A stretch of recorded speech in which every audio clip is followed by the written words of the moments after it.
Hi everybody and welcome back to the Bad Dog Garage. What we're going to start working on next is these closing panels for the cockpit and the rear wheel arch on the Allard K3. These are going to be pretty tough ones. These have been cut up and patched so many times in the car's history that it's hard to figure out exactly what it was like to start with. So we're going to take a shot at this. In a minute I'll take you to the chassis and show you where these go. But what I would think that I'm going to do is actually cut this panel apart into the various pieces and use those as a pattern. So we'll get going on that first and see how it comes along. Okay, so basically here's how these panels fit.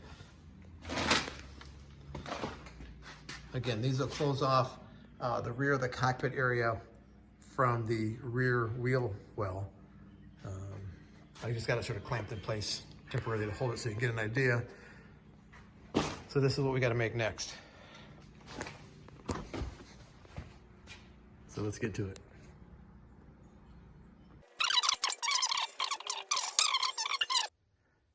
Okay, so as I mentioned, making these panels that we're working on now is going to be the trickiest thing so far. So what I did, as I mentioned, I cut out a portion of it. I've laid out a pattern on some paper here. There is actually an extra 2-inch flange that I cut off here when I was doing it that I know I needed to add back in. So I'm going to go ahead and cut the pattern out, and then we'll cut a blank out of the sheet steel, and then we'll take it over and trim it down to the right size and start seeing if we can get this thing to look like it's supposed to look.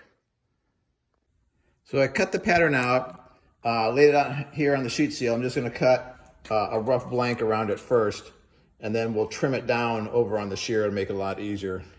So right now I'll just cut out a rectangular blank and take it over to the shear.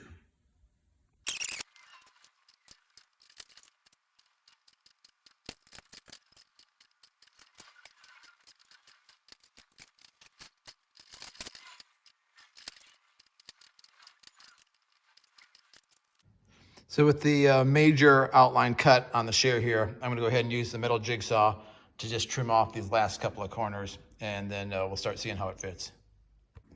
So I've marked the line where I need to bend this flange. This tight radius at the top is really going to be tough. So what a friend of mine suggested is that I actually make a couple of wooden forms and actually hammer form this portion of it. So we're going to try that to see how it comes out. The straighter part, not a big deal. I can do that on the bead roller. So if I can get this top portion bent over, I think we'll be in good shape. So we'll go try that. So I did one pass through the bead roller just to get this flange started, which I think will make it a little bit easier when I start to hammer. And so here's my wooden forms. Obviously one will go on each side of the sheet of metal. And then we'll use the body hammers to try to knock this thing over. So we'll take it over to the vise, clamp it in, and see how it works. So I've got the forms clamped around the sheet steel and clamped into my vise. I'm going to actually start with a shrinking hammer here on this radius edge. And then as I move to the straighter edges, I can just go with a regular flat body hammer. So let's get started.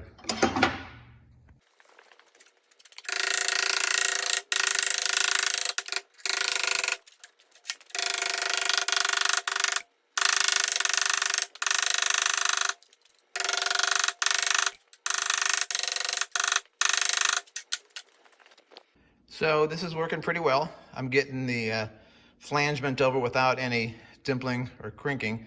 A little bit here I can still see, so I'm going to go ahead and do some more hammer work on that. And then I'll just continue on down here for the rest of this flange and come back and report. All right, I've got the flange bent over. You might not be able to tell, but there's a slight bow in the panel from all this work. So I'm going to have to take it over here to the shrinker, shrink the edge a little bit, and that should actually just straighten it right out. So let's see how that goes. And as expected, just a few quick touches here and there on the shrinker, and the panel is back to being nice and flat. So now I can start test fitting it on the rear clip, see how it fits, and then work on the rest of that closing panel. So here's the rear body clip sitting in my home garage, and the piece we've been working on is down here. Looks like it's going to fit pretty well. I think I'm going to have to trim a little bit off the end. Looks like it should just match up with the end of this. So trimming something off, not a problem. So it looks like we got a good fit as far as the curvature goes. So I think we're good to go on this. I can continue on with the rest of this back closing panel. So we've got the 2 side flanges made, which we just covered. The next thing I have to do is figure out how to make this piece. Now this is actually made of 2 pieces. There's a piece right in the center that is actually cut out and then spot welded in after it gets some shaping from probably an English wheel. So I got to figure that one out. Also, I know that these flanges on the bottom of this patches is not correct. So I have to try to find some examples of what this would actually look like so that I can actually try to make it. But I'll start making a pattern for some of this stuff and just get going while I search for some pictures. All right, so I'm going to try to make a paper template of what this panel currently looks like shape-wise, just as a starting point so I can sort of figure out some of the bends and some of the cuts and so on. The biggest question I have is on the bottom. Like I say, this one has some flanges on it that somebody put on there for some reason. I think the original ones do not have that, and they just go straight behind the outrigger that holds this. But that's why I'm doing a little more research to find out exactly what I got to do there. So we'll cut out this pattern, just sort of lay it out and see what it's going to take. Well, this is going to be real trial and error on this thing. It's really hard to make a pattern based off these old cut up patched pieces. So did the best I could, traced it out on the sheet steel. I'll go ahead and cut this out and we'll give it a shot. Can always make more, luckily. So this is definitely a learning experience, trial and error as I go along. I did cut out the little piece that gets formed, ran it through the bead roller to give it some curve, and that actually goes in the center section like that when it's all done. So that one was pretty straightforward, just to keep it going. So let's go ahead and cut this out and we'll see how it looks. So I went ahead and cut out the blank.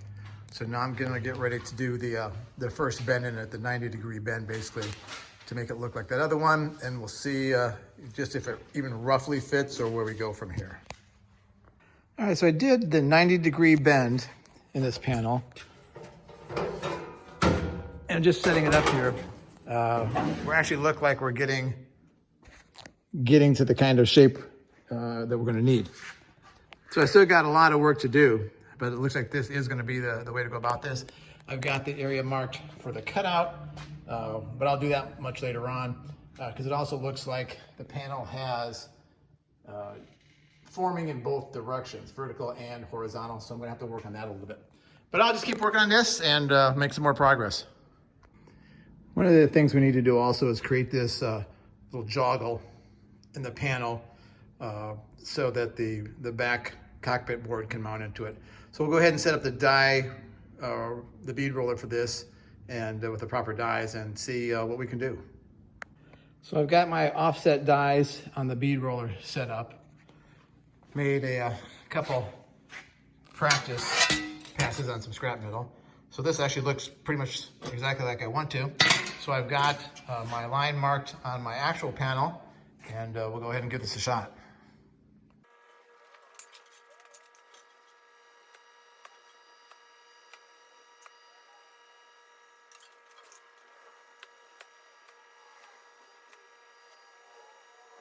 Okay, I think that'll work. We have a nice little joggle on the end of this, and I think that'll match what we need to do. So on to the next step. All right, this is starting to come together. Just got some pieces clamped in place right now that we've been making, obviously. But it is starting to come together. My biggest issue right now is figuring out what this is supposed to look like on an original one. So can't do too much more, I think, until I get some pictures from some other Allard folks, find out what this should look like, and then move forward. I'm still contemplating whether I do the cutout in this panel and then put the formed piece in its place, or just leave it as is. But we'll see as I come along a little bit further. All right, I think that's gonna be it for now. So I decided I'm gonna go ahead and make, or at least attempt to make, these cutouts, these bump outs that were in the original one talked to some other alloy owners who were able to supply me with correct information, what it should look like, and so on. So I think that's what I'm going to be doing next. Played around a little bit just to get a general idea of how this is going to have to work. It's got to have basically 3 flat sides. One side that comes up. This one is not curved up high enough. But this is generally what we're going to try to be making, just with a higher rise on the bump here. So what we're going to be doing is we'll use the English wheel to start to stretch this out and play around with it a little bit and see what we can come up with. Probably going to take several attempts, trial and error, but that's how we learn. So I've got a pretty aggressive setup here in the English wheel with a pretty high crowned wheel at the bottom. I'm going to start with that and just see how that works out. What I've done is I've got a metal blank here. This is not cut to size. I'm just going to start playing with this and seeing if I can get it to curve the way I want it to curve. If things start to work out, I can always cut out the final size from this. If not, I can just continue practicing on another one. So that's what we'll do next.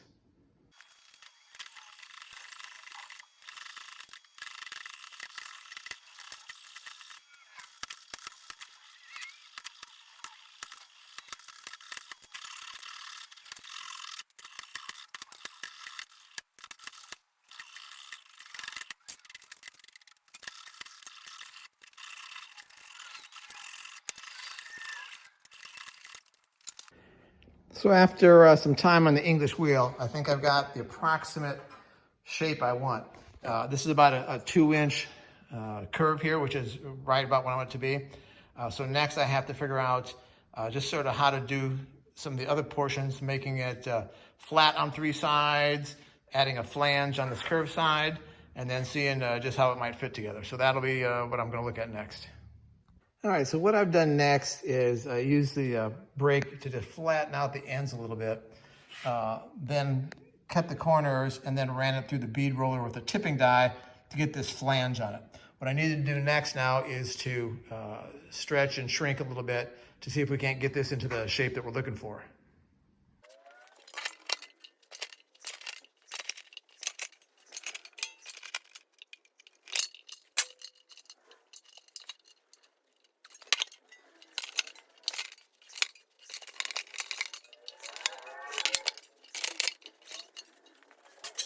So making some progress by stretching that flange. I've got my 2-inch bump out I'm looking for. So now I have to figure out how to do this to make this side flat also. So that's going to require some shrinking. So I'll do that next. So without boring you watching all the hammering, stretching, shrinking, etc. I had to do, I got one panel made. It's okay. I'm not 100% pleased with it, but at least I'm learning a lot about how to make or not make these. So I'm going to make at least one more for the other side. And then depending on how that one goes, I may come back and remake this one. But this one is certainly serviceable. It's not too banged up or anything. Little filler would smooth that out. Plus you're never actually going to see it. There will be a cutout inside the wheel well here that matches that same curve. I would do that later on. So for right now, okay, sort of satisfied with it. But I go on to the next one from what I learned on this one and see how that one turns out. All right, well, I've got my 2 bump out panels made. Again, not extremely thrilled, but I think they're gonna work. So the next thing I have to do is start cutting out the sections of these panels where they are going to be spot welded in. So the area you see here, this is where the flange will spot weld. So I'll be cutting out the interior piece. I'll drill a couple of pilot holes at the corners and then use the metal jigsaw to start cutting these out and go from there. So I've got the rough shape cutout from the left-hand side panel. I will refine that shape. I just wanted to get it roughed out to match more of this bump out panel. So a little bit of grinding, maybe a little bit more cutting, and then I can clamp these into place and see how everything starts to fit. So got the bump out panel clamped in place. I think this is gonna work. This actually is to give the rear wheel some extra clearance when it bumps up and down. Not sure if it's needed, but I've got it in here. So next thing I'll do is I'll start spot welding this panel in place. I may weld this whole seam on the outer edge just to make sure nothing gets in there.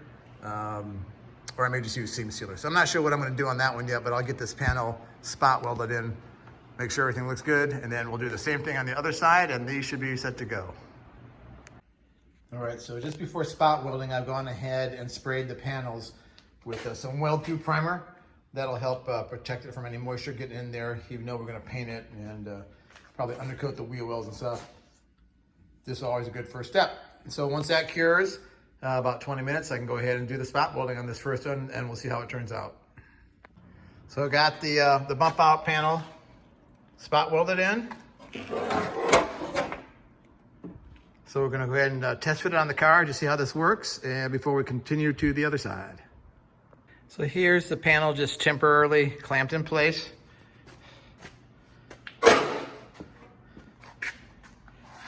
So it matches the wheel. So I think we're good to go on this side. Like I said, I'll do a little cleanup and painting, some seam sealer before we're all done, and it should look factory. On to the other side, and we'll wrap this portion up. So right side is done now also. So we got both sides of these things done with these pain in the ass bump out panels to make.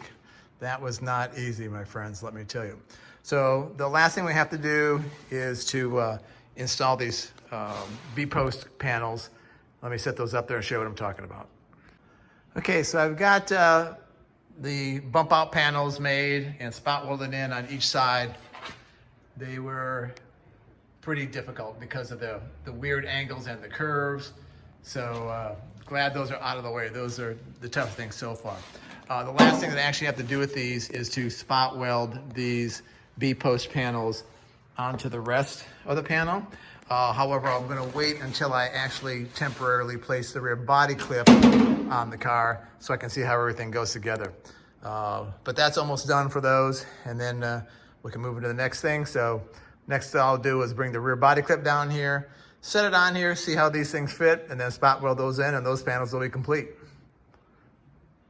Thanks for watching. See you at the next video.